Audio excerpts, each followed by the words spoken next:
दोस्तों, हमारे चैनल में आपका फिर से स्वागत है, जहां हम सैन्य प्रौद्योगिकी और भू राजनीति की दुनिया में गहराई से उतरते हैं। आज हम दो प्रमुख देशों चीन और भारत के मिसाइल शस्त्रागार की तुलना कर रहे हैं। क्या वियतनाम ब्रह्मोस मिसाइल को चीन के लिए बड़ी चुनौती मानता है? चीन को डराने वाली भारतीय ब्रह्मोस मिसाइल को फिलीपींस के बाद अब वियतनाम भी खरीदने की तैयारी में है। हाई रैंकिंग वाले वियतनामी सैन्य प्रतिनिधिमंडल ने डीएसए मलेशिया 2024 में ब्रह्मोस एरोस्पेस मंडप का दौरा किया है। दुनिया के शक्तिशाली देशों में से एक भारत लगातार अपनी सैन्य ताकत को बढ़ाने के प्रयास में लगा हुआ है। जो ताकत भारत के पास, वो अमेरिका, चीन और ईरान भी अपने पास नहीं रखता है। चीन की मिसाइलों के प्रकारों की एक संक्षिप्त जानकारी हम कुछ इस प्रकार जानते हैं। एगे क्रूज मिसाइल। क्रूज मिसाइलें लंबे समय तक अधिक ताकतील गति में उड़ती हैं और संचार को अपने निर्दिष्ट लक्ष्य पर पहुंचाती हैं। ये सामान्य रूप से नियंत्रण, कमांड नेटवर्क्स C2 आधारित और अनुकूलित युद्ध की जानकारी पर आधारित होती है। तो एंटी-शिप मिसाइल। एंटी-शिप मिसाइलें जल युद्ध जहाजों को नष्ट करने के लिए डिजाइन की गई होती हैं। ये अक्सर उच्च गति और पारदर्शी परंपरागत या सतह से निर्धारित गति वाले होते हैं। इसके अलावा सैन्य उपकरण के अन्य प्रकार शामिल होते हैं, जैसे कि अंतरकाटन, परमाणु या नपुंसक और दूसरे भौतिकीय उपकरण। ब्रह्मोस एक सुपरसोनिक क्रूज प्रक्षेपास्त्र है। क्रूज प्रक्षेपास्त्र उसे कहते हैं जो कम ऊंचाई पर तेजी से उड़ान भरती है और इस तरह से रडार की आंख से बच जाती है। ब्रह्मोस की विशेषता यह है कि इसे जमीन से, हवा से, पनडुब्बी से, युद्धपोत से, यानी कि लगभग कहीं से भी दागा जा सकता है।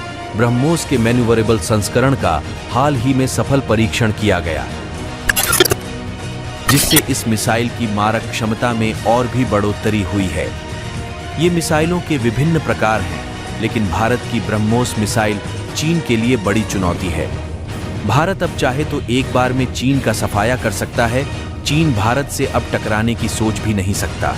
इतना शक्तिशाली मिसाइल का निर्माण भारत के वैज्ञानिकों ने किया है। दोस्तों, ब्रह्मोस मिसाइल की विशेषताएं को जानते हैं। यह हवा में ही मार्ग बदल सकती है और चलते फिरते लक्ष्य को भी भेद सकती है।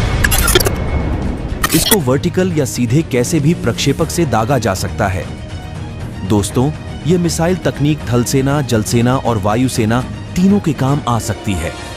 यह 10 मीटर की ऊंचाई पर उड़ान भर सकती है और रडार की पकड़ में नहीं आती।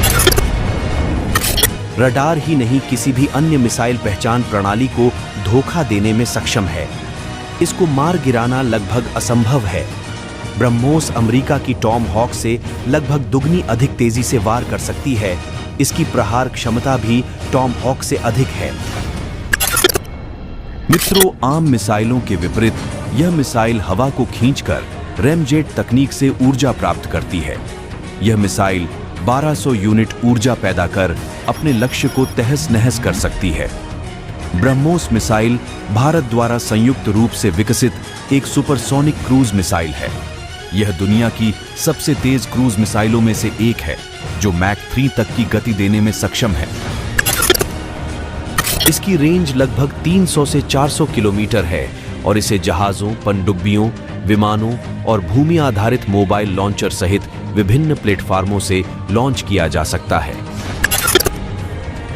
यह मिसाइल विभिन्न परिचालन परिदृश्यों में अपनी सटीक मारक क्षमता और बहुमुखी प्रतिभा के लिए जानी जाती है।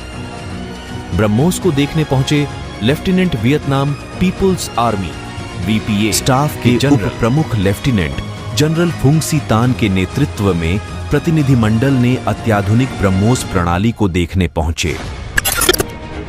वियतनामी अधिकारियों ने ब्रह्मोस एरोस्पेस के ऑफिशियल के साथ विस्तृत चर्चा भी की। उनकी स्पष्ट रुचि इस बात में थी कि ब्रह्मोस वियतनाम की रक्षा शक्ति को कैसे मजबूत कर सकता है। दोस्तों, भारत की ब्रह्मोस मिसाइल दुनिया की सबसे ताकतवर मिसाइल बताई जा रही। ये इससे लड़ने के बारे में कोई सोच भी नहीं सकता।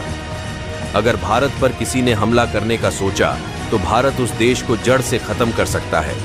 दोस्तों, हमारा देश तरक्की की ओर तेजी से बढ़ता जा रहा है। अगर आप सच्चे देशभक्त हैं तो वीडियो को लाइक और चैनल को सब्सक्राइब करें और कमेंट में जय हिंद जरूर लिखें।